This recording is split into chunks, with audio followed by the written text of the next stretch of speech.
Welcome everyone. Welcome to Talent Connect. I hope you're having a great time. This is kind of like Christmas for me and a family reunion all in one. I love it here. You are in Promote and Engage, ways to amplify your talent brand. So if that's not where you want to be, exit left, but we hope you stay.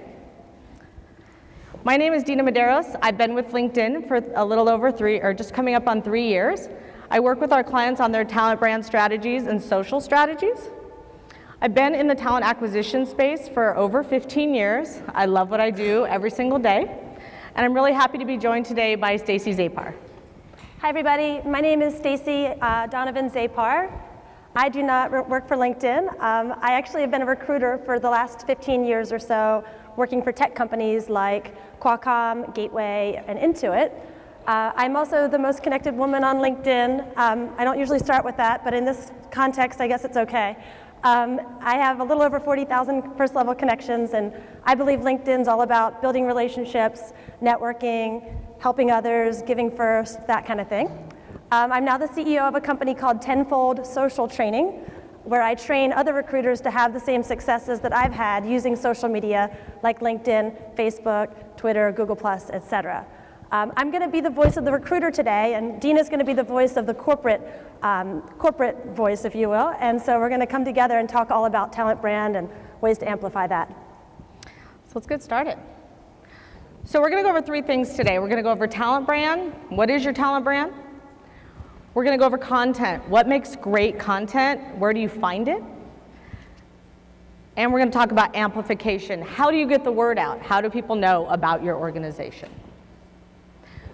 So earlier this year, LinkedIn surveyed 3,300 talent acquisition leaders in over 19 countries. And we asked them, what keeps you up at night? What's top of mind? What are you thinking about?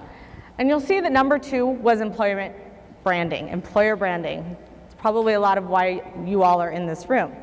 And what's interesting is they thought about it in 2 ways. They thought about it as a competitive threat, and they thought about it as a competitive advantage. So think about your own organization for a minute. A competitive advantage is if you've got it locked in, right? You're doing well. A competitive threat is when your peers or competitors, maybe they've got it figured out and you're kind of scrambling trying to get to where they are. So think about that for your own organization. Also, within the same survey, we actually also asked the talent acquisition leaders, who owns your talent brand? 40% say marketing does. 22% said talent acquisition leaders own it. And the other 38-ish% was a nice mix of everything that's probably head nods in this room of maybe it's you, maybe it's them, maybe it's us, we don't know. So think about that. Who owns your talent brand within your organization? So before we can talk about talent brand and how to amplify it, we need to understand what your talent brand is and why it's so important.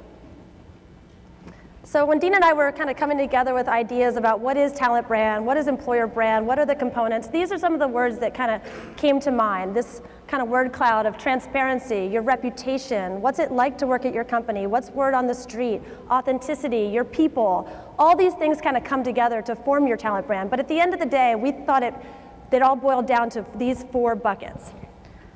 So the 4 buckets are employer value proposition. Employee value proposition, sorry. This is probably the one that's most familiar to you all. You kind of know, yeah, okay, we know what that is, Dina. You know, what is your employee value proposition? Why should I work here? What is that? What do we want it to be? We're going to tell you what it is. No. Your company culture. Are you a traditional organization? Are you fast-paced? Are you innovative? What kind of company? It's very important that you know what your company is. May not be where you want to be. Maybe you want to change it. But your company culture, you have a company culture right now.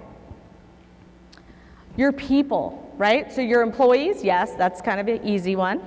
Your alumni, maybe you should be thinking about the people that used to work for you. Your potential candidates, right? And then also your customers. Many of you have consumer brands. Those actually are also part of your overall and then also candidate experience. So whether you talk to somebody, hey Dina, what's it like to work at LinkedIn? I love it, right? Of course I do. I love it. Why do you love it? What's going on? Oh my God, it's so fast paced. I've learned more in the last 3 years than I've ever learned anywhere in my life. That matters, right? Oh, I never thought about it. Maybe I want to work there. Maybe they applied for a job. What was that like? Was that good? Was that bad? They're going to tell someone. And then maybe they've actually come in for an interview. They've gotten far enough, they're coming in. What is that experience like once they're in your offices? What is that? That's a candidate experience. That's part of your overall talent brand. So at LinkedIn, we like to say talent brand. And talent brand, I'm going to quote Leela I can't say it. If you all know Leela S. Leela is part of our marketing team. She's really helped prepare with her excellent team this entire conference. But Leela likes to say, talent brand is like employment brand on social steroids. It's the highly social, totally public version of your employer brand that incorporates what talent thinks, says, and shares about your company as a place to work. So what do people talk about your company? It's not what you are telling them you are. What do they think about, talk about when you leave the room? That's talent brand. So you're going to hear Stacy and I talk about talent brand today in that context. Okay, so now it's time to start asking the tough questions. What is your talent brand? I want everybody here to take a moment, think about that. I'm going to pause for a second. Think about what your talent brand is. What is the reputation of your company as an employer, as a place to work? Does your EVP match up with your company culture? Are those in alignment, or is there a serious gap there? Take a moment, kind of jot down what you think your talent brand is right now. Why should you do that? Well, when we surveyed the talent acquisition leaders, 83% of them agreed that talent brand had significant impact on the ability to hire great talent, right? That's why they care about this. And whether you're a small company or a large company, this should matter to your organization. We know that it will reduce your cost per hire, could reduce your cost per hire by up to 50%. It can reduce your employer turnover by up to 28%. And really, most importantly, from a social perspective, you need to be influencing the conversation with these potential candidates that you may not know are your potential candidates, because if you're not getting the word out, we promise you someone else is. This is a pretty telling statistic. 50% of all recruiters don't even know their own talent brand. This is a big problem. These are the folks that are talking to your candidates and your potential employees every single day. And if they don't know what your talent brand is, A, they're not helping build it, evangelize it, get the word out. There's a huge disconnect there. So this is absolutely something that you need to think about in your organization and make sure that your recruiters who are talking to candidates, prospective employees every day, that they clearly understand that talent brand, they can help evangelize it. So we talked about talent brand. Think about your talent brand as we go through this today. And we're gonna talk about amplification. I promise we'll get there. But we're gonna stop for a minute. We're gonna talk about content. So I shared with you at the beginning, I work with a lot of our clients building out their talent brand strategies and their social strategies. And it's great, right? But I sit down and we talk about their talent brand, and LinkedIn has a lot of data and we can share different things. And they're like, okay, Dean, I'm ready. I'm ready to go tell the world. And I'm like, you're ready for about a week. What are you going to do then? So we're going to talk about how important content is to your overall talent brand strategy. Okay, what does great content look like? Great content basically tells a story. It paints a picture. It's a relevant, authentic, targeted message about what it's really like to work at your company. Candidates and potential employees, they do not want some slick marketing message. They don't want to be marketed to by an executive in a fancy boardroom in a suit. They want to have, basically they want to peek between the mini blinds, right, the little blinds, and they want to see what it's really like to work at your company. And you will be successful in evangelizing your talent brand if they feel like they've gotten a good understanding of what it's like to work at your company in real life, in an authentic, real, transparent way. If we click to the next screen, these are some examples of what authentic talent brand is like, right? Every day, we're not working in fancy boardrooms hello, testing. But yeah, they want to see the engineer who's in his cube with the Dilbert cartoon on the wall, with the old nasty Starbucks cup from yesterday still sitting on his desk cold, right? They want to see what it's really like to work at their company, and ultimately they want to answer one question in their mind, and that question is, can I picture myself working at this company? Am I going to fit in? Am I going to succeed? Does this company culture match what I'm all about? That's what they want to answer, and that's what you need to help them answer. So how do you help them answer that? All right, so we're going to talk about content, right? We're in content. This is the norm. This is the low-hanging fruit, right? So you're okay, Dina, we're ready. We're going to talk. We had a great PR announcement last week. We're going to share that. And our company won an award. We're so excited. We're going to share that. That's okay. I'm not suggesting that's not great content. What I'm suggesting is maybe you can do better, right? So these are some really kind of go-tos. Some of these may be really exciting, and I'm not, like I said, I'm not suggesting that you don't utilize this, but think about what Stacy said about, do you want to share, care, or swear about it, right? What do you want to do? We challenge you to go a little bit deeper. So let's talk about the ideal. Those past 6 bullet points are things that are kind of your talent brand starter kit. A lot of people kind of dip their toe in the water and they share a little press release, or maybe they share a job posting or two, and they're just kind of getting warmed up. But we want to encourage you to dig a little bit deeper, start thinking about some of these hidden gems, these pieces of your company culture, these parts of your company that are going to really articulate what it's like to work at your company. So think about that. LinkedIn Today. LinkedIn Today is kind of my morning paper, right? I don't get a morning paper anymore. I log into LinkedIn, I see what my network is talking about. I'm seeing what articles are sharing. What are the latest trends in my industry, in my company, in my profession? These are great things to share with a target audience. Remember, think about who you're trying to talk to and give them content that speaks directly to them. Maybe you're set up Google alerts along that same vein, right?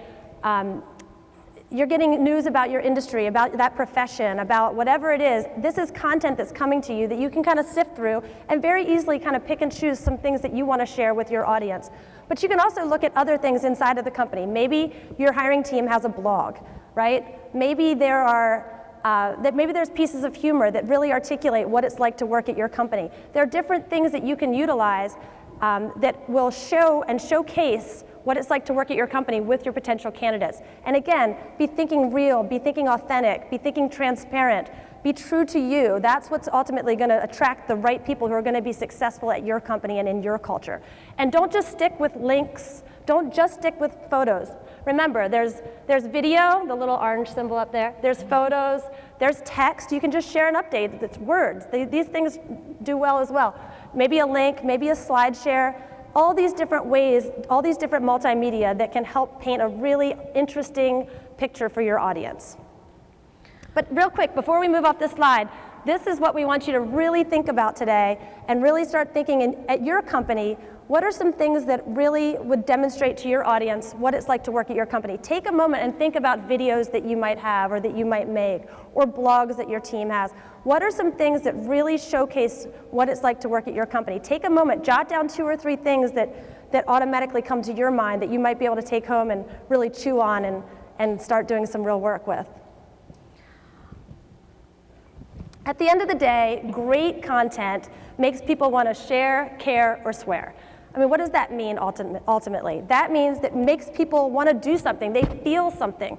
Do they feel something about your earnings announcement? Do they feel something about that Java engineer posting on your LinkedIn stream? Do they want to share that, comment on it, like it? Probably not.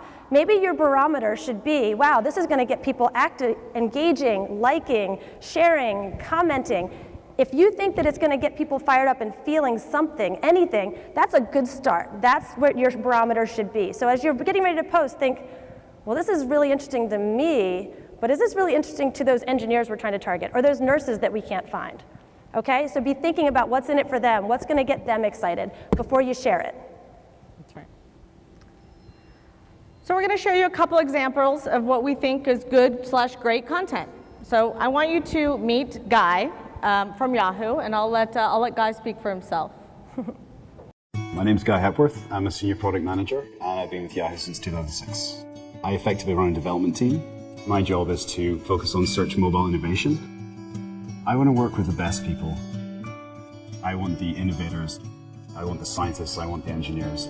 I want people who can really focus on a problem, solve it, and really help to ship the product.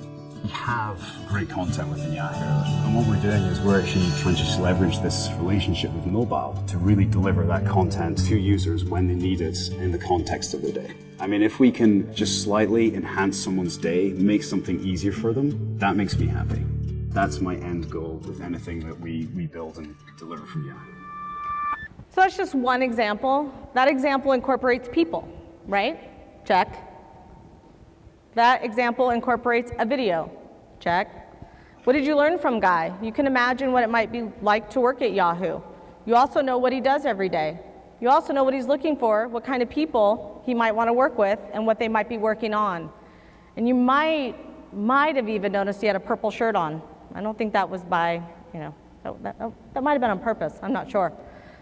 So that's one example of a video.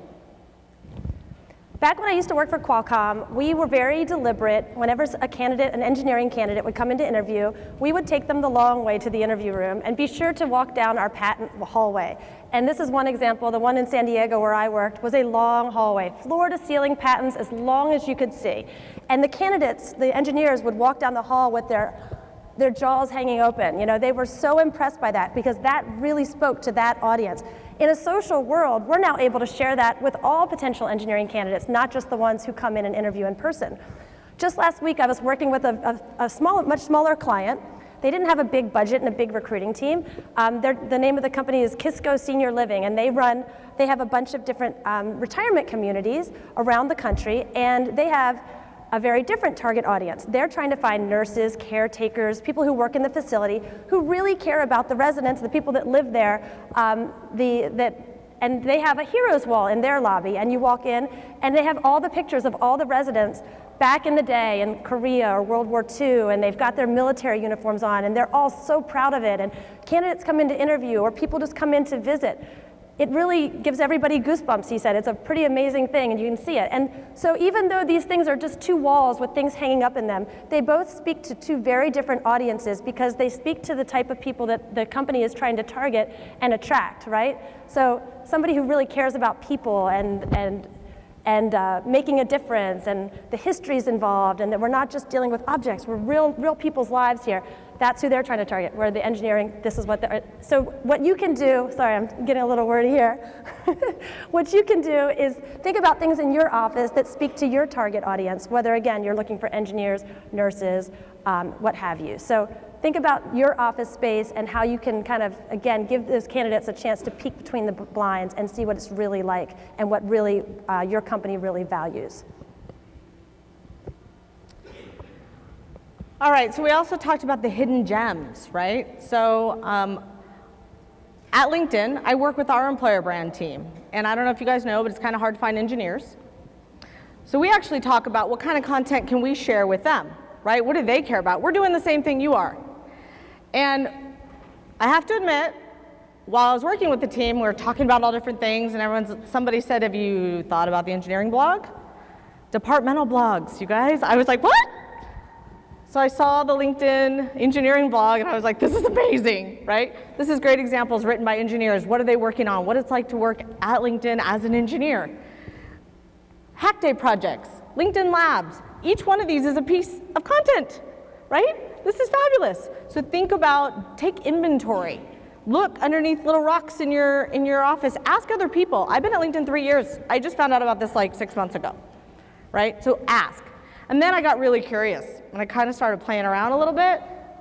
And I'm only going to show you one other example because I could go on, but this is an example of Groupon, right? What I liked about this is they have grassroots.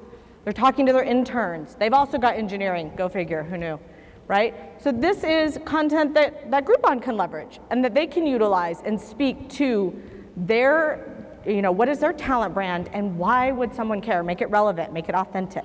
So think about what do you have in your organizations that you might not know. Ask different people, get out of your comfort zone, go talk to a hiring manager, go talk to someone else, see what your organization might have that you don't know about. Humor. See? Does it make you feel something? Did you feel something? You did, right? I'm going to show you in a minute how viral this post went when I shared it not long ago.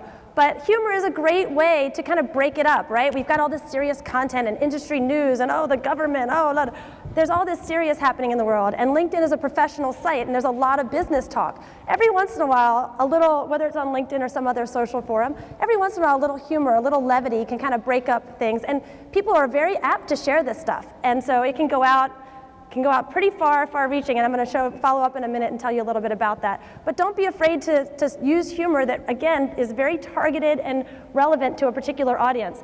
Techies love this stuff. I share a lot of techie humor all the time, and it goes crazy. So this is something that speaks to recruiting audiences. It speaks to anyone who works with the web team or the development team, what have you. So be thinking about humor and using that as part of your content strategy as well. Yep. All right.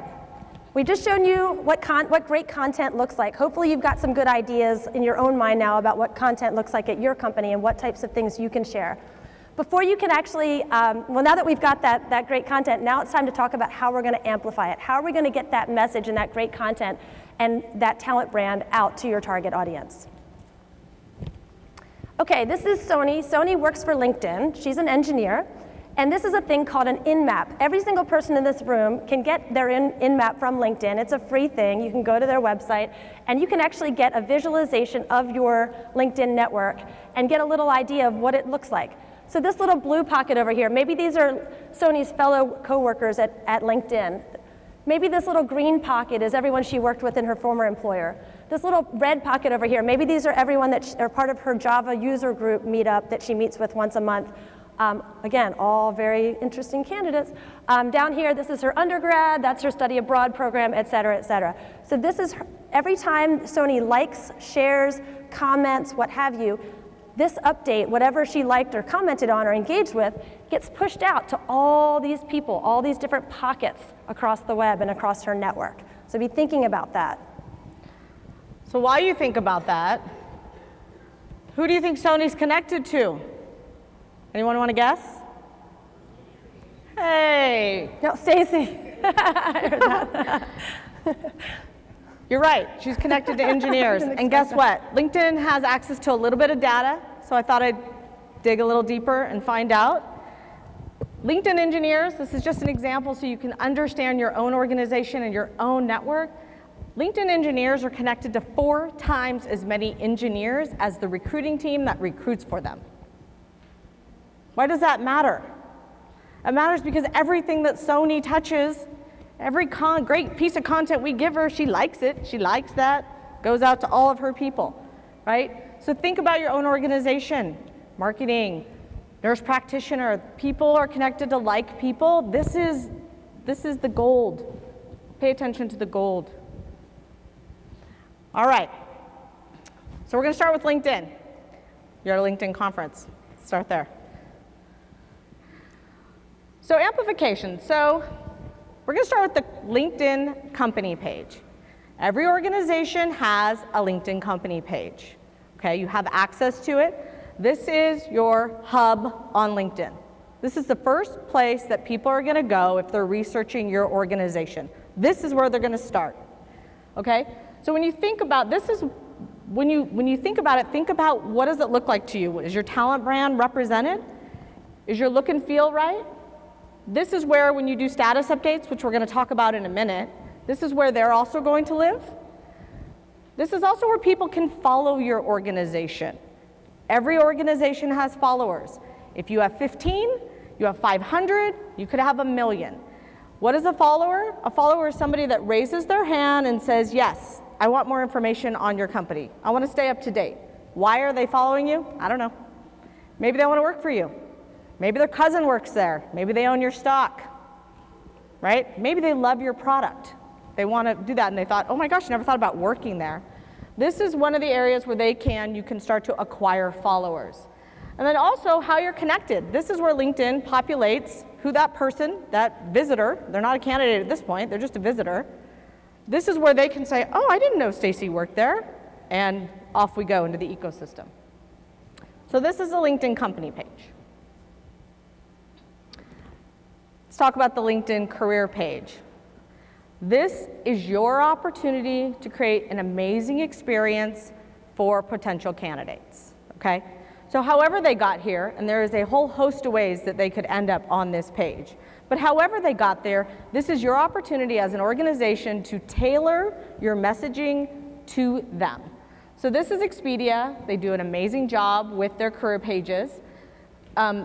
LinkedIn serves dynamically relevant content to the viewer.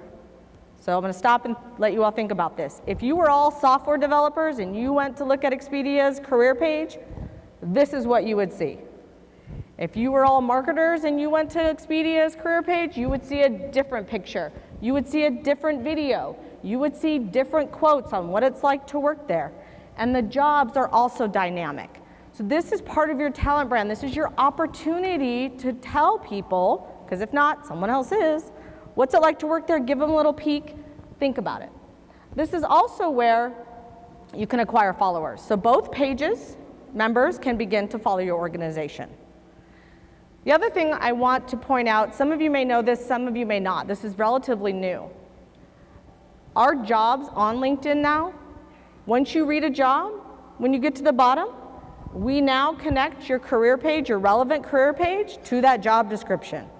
So job descriptions is for another day. But let's say you read through the job description and you never thought about working for that organization and you keep going. And now you're going to listen to what it's like to work at Expedia. You're going to see they're hip, they're edgy. You're going to see who you know that works there. So the one way to amplify your talent brand is to give a great candidate experience. Okay, status update. So you've acquired all these followers, you've done a really good job representing your organization, and you have 1,000 followers now. Those 1,000 followers want to hear from you. Okay, I promise you. This is your opportunity. This is free. This is something that you all have the ability to do. From the inside, what's really great about this, as Stacy pointed out earlier, you want your content to be relevant. Please, everyone say it with me, relevance. You have the opportunity to go in and say, okay, of my 1,000 followers, 100 of them are marketing, and I have great piece of marketing content that I want to share with all of them. You select marketers that are following you in the location that you want to talk to, and you put out that great piece of content that you now have built out for the next 6 months, and you share it out. This is a huge opportunity for your organization to engage and talk to those that are following you. And why should you talk to your followers? Because we know that over 70% of your followers are interested in jobs with companies that they follow. Doesn't mean they're an active seeker, just means they might be interested. Did you want to add anything to this? Not on this slide. Okay. Good. So once you do a status update, where does it go? Remember Sony, 4 times the engineers, right? So LinkedIn does a great engineering update. Sony sees it. She's like, oh yeah, I want to share this. This is pretty cool. She shares it out. It goes out to the members' news feed. It goes in the home page. If it's relevant, if they're one of the people that you've targeted, it goes in their news feed. This is what it looks like. It goes across all different platforms. It goes onto mobile. 1/3 of all of LinkedIn's traffic now is coming through mobile. A little fun fact. Anything you want to add? Yeah. So this is a great place for the company to push out content, right? As the company voice, as the company vision, as whatever the talent brand marketing message might be. But this is also a great place for individual recruiters to go in and engage by commenting on the status update, by answering questions from candidates. Every time that recruiter goes in and engages with the candidates, A, it makes you look like you know what you're doing and that you're a very responsive company, but it also pushes out an update to everyone in their newsfeed as well. All of their followers get an update that Stacy's been commenting. So this content that is pushed out from a company perspective actually now has gone out through that recruiter's individual network. And so I like to think of it this way. You know, the company sets the corporate vision, right? You guys are the company is the general in the war and setting the strategic vision for this war. But the recruiters are kind of the foot soldiers that are out there fighting the war every single day. So it's that their content, they're taking that overall strategy and they're implementing that on an individual level. They're sort of that front line. So they're pushing out some of this content that the company has laid out as this is what our messaging is all about. But they're also sharing their individual content, their individual status updates. So it's a great way for you to get your message out amongst all your recruiters, but they're also blending in a little technical stuff for the techie recruiter and a little bit of marketing stuff. So it's a great way for your content to trickle down and end up in front of individual recruiter audiences. So be thinking about that as well. That's right. Ready? All right, humor, here it is again. Remember this? My company, Tenfold, has only had 215 followers at the time of this update. Not a really big company yet. We're pretty new still. But check this out. 68,815 impressions. 215 people liked, commented, shared whatever it was, that 215-person audience, it eventually spread to 68,000 impressions. What's an impression? It passed by somebody's news feed. They had a chance to read it. 637 people actually clicked on the picture. It didn't do anything, it just brought up a bigger version of the picture, but they clicked on it. 270 people actually commented or liked it or shared it with their audience, and it went out and out. So those 215 people took it, and they shared it, and it went out to their network, and theirs, to 68,815 people it reached from one little status update. This is absolutely what you want to happen. You want your followers to take it, and because they like it and act on it, it goes out to their network, and it goes out to their second level connections, and those people's first level connections, and it goes and goes and goes. And this is virality. This is what amplification is all about. Do you think a job posting would get 68,000 impressions? Probably not. Think about content that's going to make people share, like, comment, or act on it. And I also want to point out, you might notice the sponsor update button. You'll be seeing coming out in 2014 that you'll be able to potentially sponsor content. So today, everything that we've talked about is free, organic, and going to your followers. So people have opted in and said yes. But for this example, let's say Stacy wanted to she realized that this was amazing content and she kind of wanted to target some people that weren't seeing it. Now, in the future, 2014, she'll be able to self-select engineers that aren't following me maybe I'm moving into EMEA. I want to start getting my brand out there. So just keep your eyes out for the sponsor update button. Let's talk about LinkedIn profiles. Every single person in this room, if you're on LinkedIn, you have a LinkedIn profile. This happens to be the #1 activity on LinkedIn, profile views. People are looking at other people's profiles. That's what they do. #1 on LinkedIn. This is a wonderful opportunity for you to get your brand out there to your potential employees, to your future candidates, et cetera. LinkedIn profiles used to be pretty text heavy. Remember, you had the little square picture and a lot of words. Look at this. This is anything but now. Now you can share links.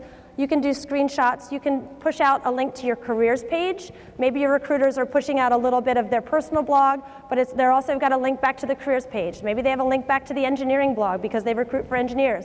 Maybe the company was featured on Mashable, blah, blah, blah. Whatever it is, anything that is worth sharing, it can now be a blend of personal content as well as company content. The CEOs say that the best CEOs, in my opinion, say that every employee is a recruiter in the company. So every one of your employees could have a branded profile if you thought about it, and weave in a little bit of content, a consistent look and feel. Make you guys look like you know what you're doing and we're all on the same page. We've got this unified employee value proposition, right? Also think about this. Every single employee of your company is also a brand ambassador, intentionally or unintentionally. So this is an opportunity as well to ask some of those hard questions and say, wow, do our profiles look and feel the way that we want them to look and feel? Have we optimized them? Have we got all this rich media content in there that really showcases what we're all about as a company? And are we attracting the right people as a result? And this is a foundational element. So a lot of people always ask me, like, what should we do? And I say, get your house in order, right? Talk to the different departments. Where do you want to be focused? And help them with their profiles. So that's kind of foundational. It's organic, free. I highly recommend you could do it during the onboarding. There's a lot of different ideas, but think about your employees' profiles. It's their profile, but they want help. I want help. Like, somebody wants to help me build out my profile better. Everyone wants help. It's a little tough. Okay, Stacy mentioned that everyone is an employee ambassador, whether it's intentional or not intentional, right? So we're going to talk about Sony again. This is Sony. And if any of you go look at Sony, she is real, by the way. If any of you went and looked at Sony, your company has the opportunity to lock down this very predominant space. This is a paid product. But to lock down this space on every profile that works at your company. Why do I want to do that? Let me tell you why. This is one example, and you can ask your LinkedIn rep for these numbers. He or she can give them to you. LinkedIn has less than 5,000 employees. Less than 5,000 employees. We generated last month over 200,000 views to our employees' profiles in 1 month. 1 month.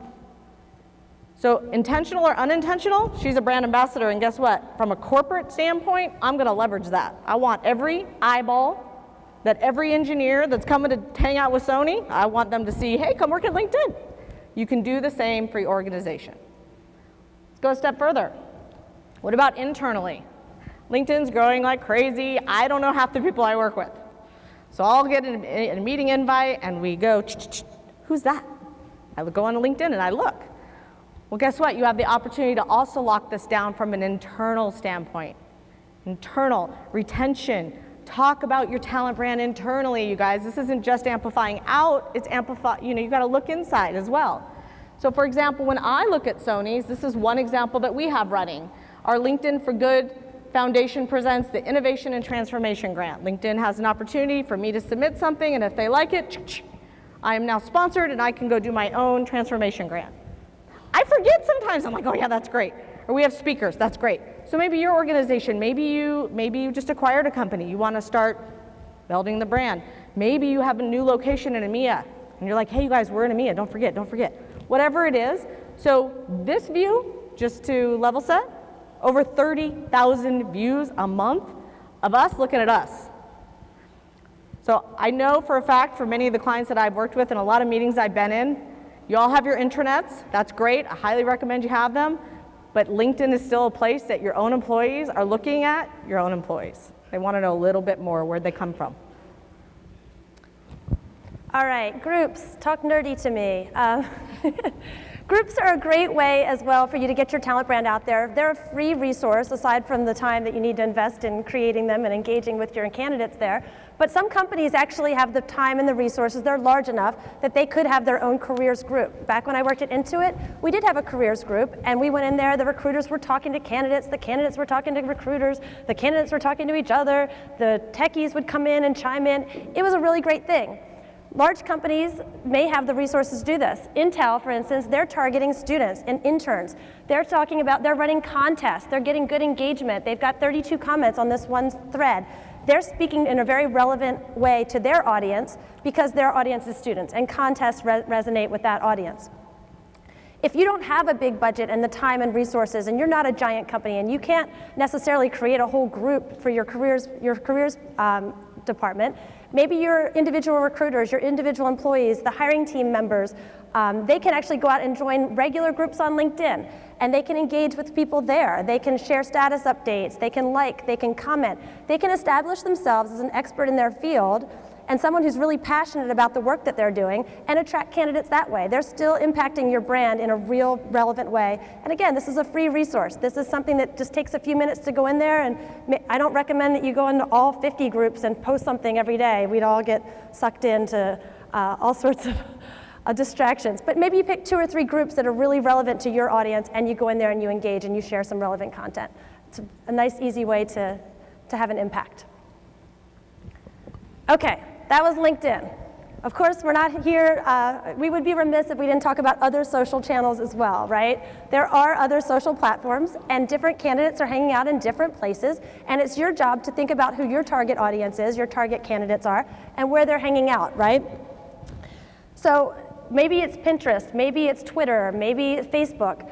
Maybe you start with 2 channels, and you start with LinkedIn because your recruiters are probably there already anyway, and Facebook. Or maybe you just do LinkedIn and Twitter. Start small if you aren't already there yet. It's okay. Some of this content that we've already pushed out through all these different places on LinkedIn can very easily be pushed out here as well. Some of these platforms, I'm not a big fan of some of these from a recruiting sourcing perspective, but I think they're really great from a branding perspective. Think about Pinterest, think about Instagram. They're very visual.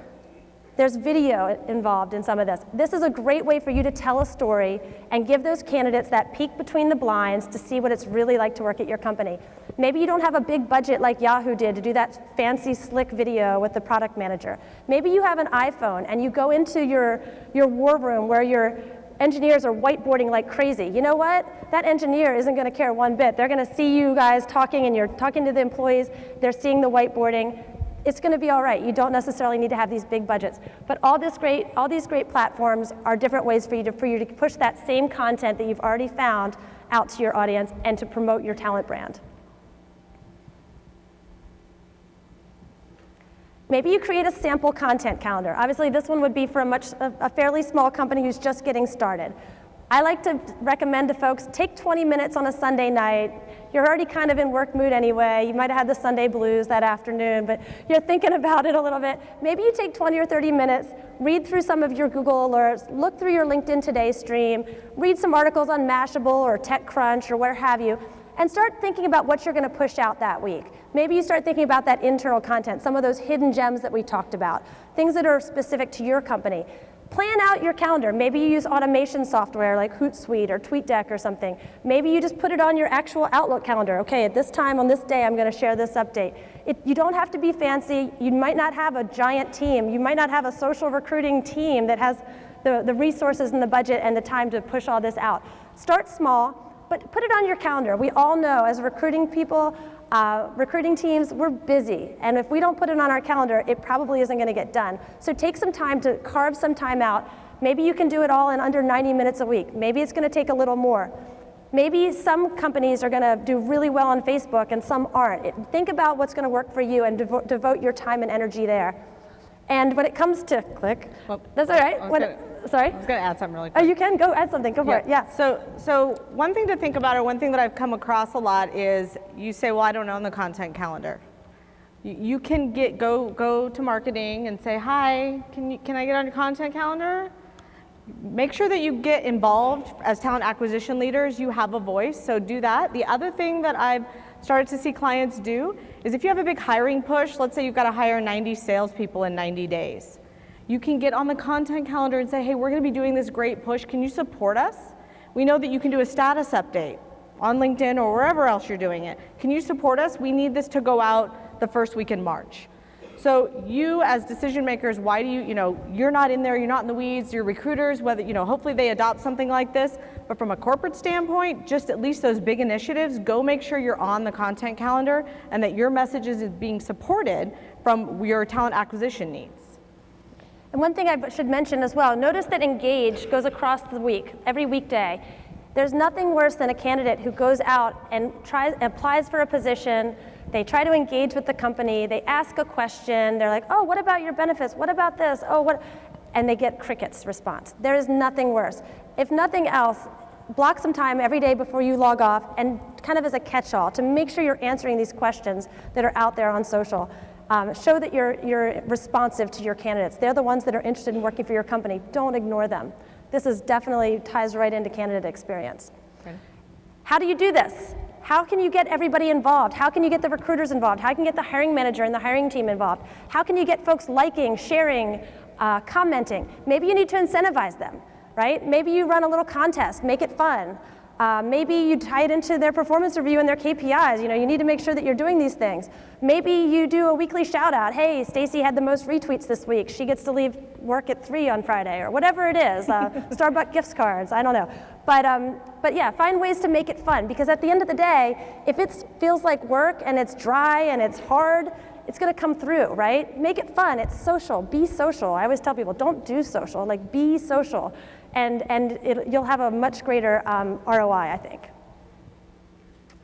Candidate experience. This is absolutely what gets me out of the bed in the morning, so I'm really excited. If you recall back in the beginning, we talked about those 4 buckets, right? We talked about EVP, we talked about company culture, people, and the 4th one was candidate experience. So absolutely, this is an integral part of your talent brand. Whether you're sending candidates in mails or emails, or you're talking on the phone, or you're doing an interview, or you've got a job fair, or there's some kind of online feedback mechanism, or these boards where you can share your candidate experience feedback. All these places are touch points where the recruiters are talking to the candidates and they're having actual conversations, and these folks are experiencing this either in a positive way or a negative way. Back in the day, people who had a bad candidate experience would tell their friends, their family, their neighbors. But these days, they're going out on social and telling everyone that they know. This is true. It's a really scary thought, isn't it? But we want to make sure that they're having a positive candidate experience. So please take time to think about your company and what are candidates really experiencing when they apply for your company. How many folks in this room, you don't have to raise your hands, but how many folks in this room, when a candidate applies to your company, they fall into that recruiter black hole and they never hear anything again?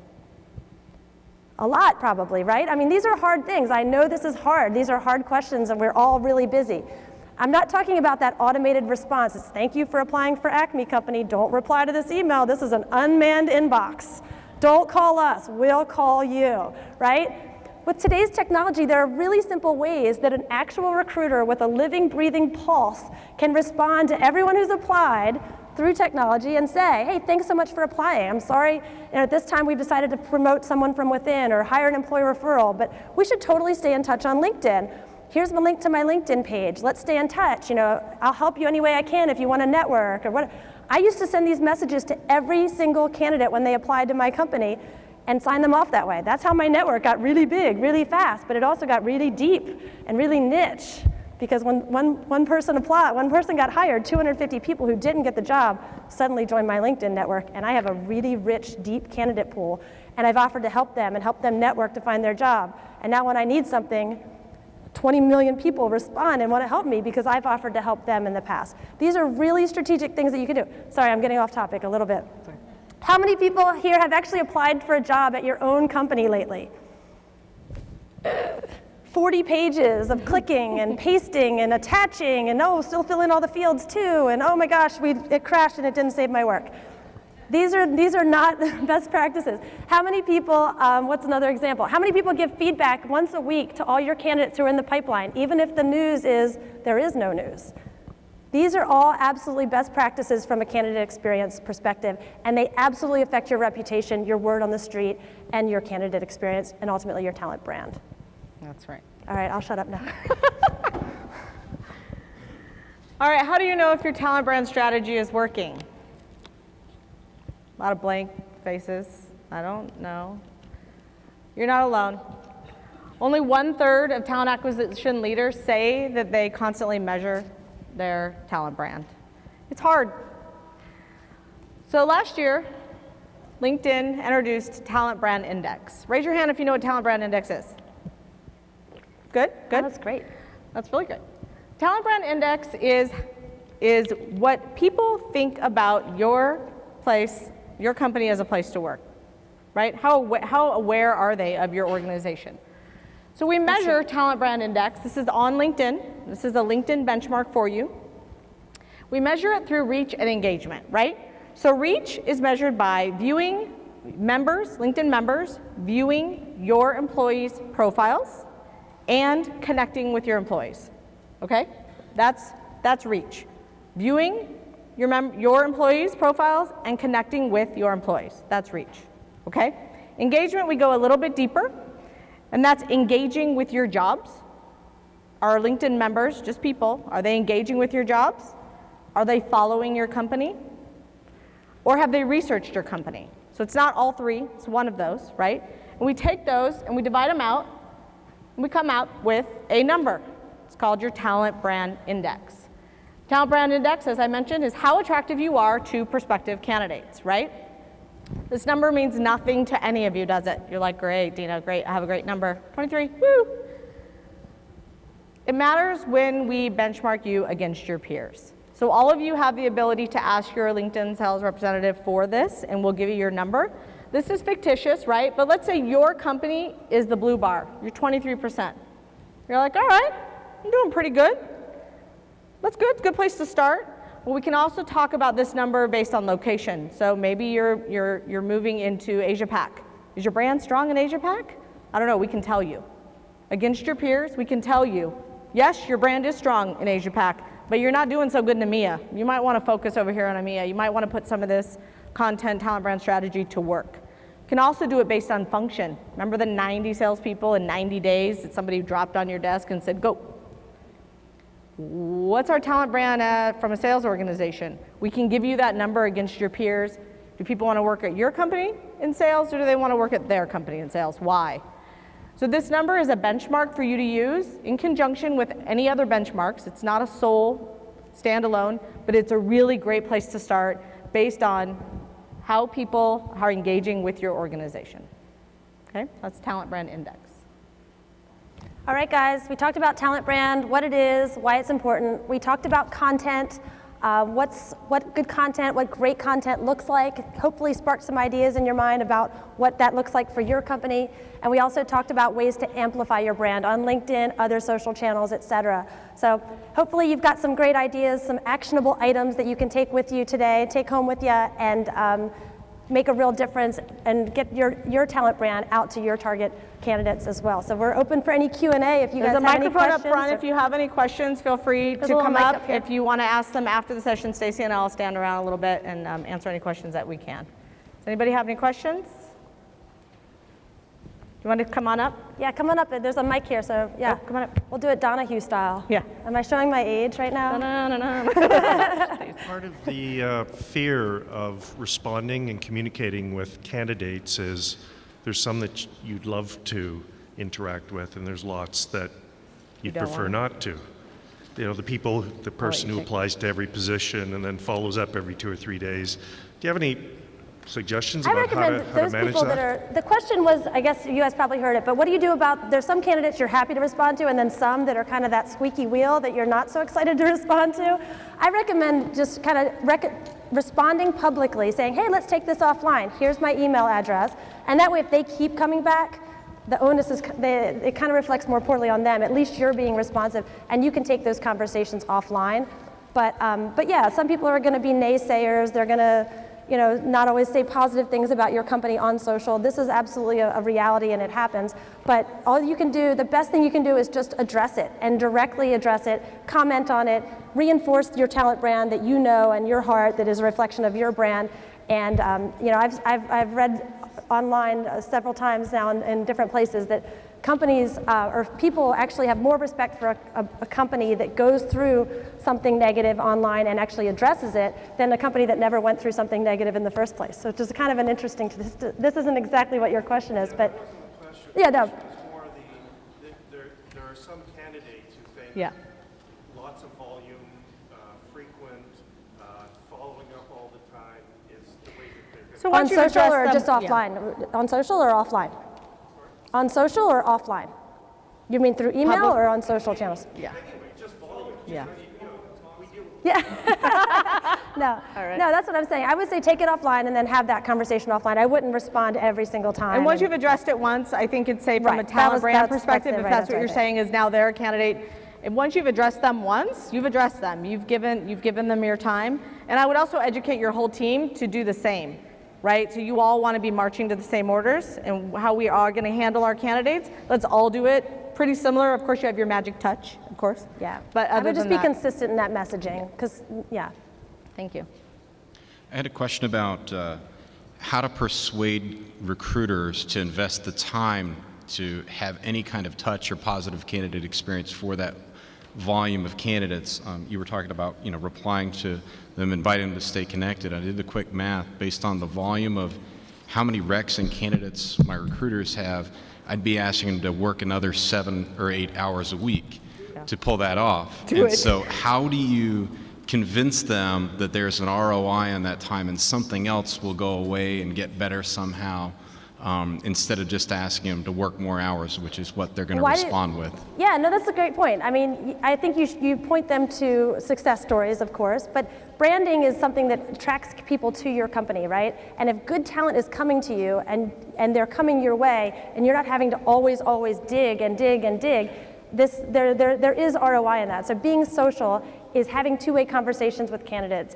It's having people lined up before the rec actually becomes available, already having this kind of give mentality so that when the time comes, folks will come in and help you back. So I think it's just a matter of, like I said, you can incentivize through fun things, through fun means, or through other mechanisms, but basically at the end of the day, all these social efforts are going to ultimately make their life easier. I have 1,000,001 success stories of how social has been But on the other amazing side of it, from a recruiting perspective. everyone's not social, right? So make sure they want to be social, right? This is I've worked with a lot of organizations that actually say who considers themselves social, right? So maybe half your recruitment has that need, and the other half doesn't.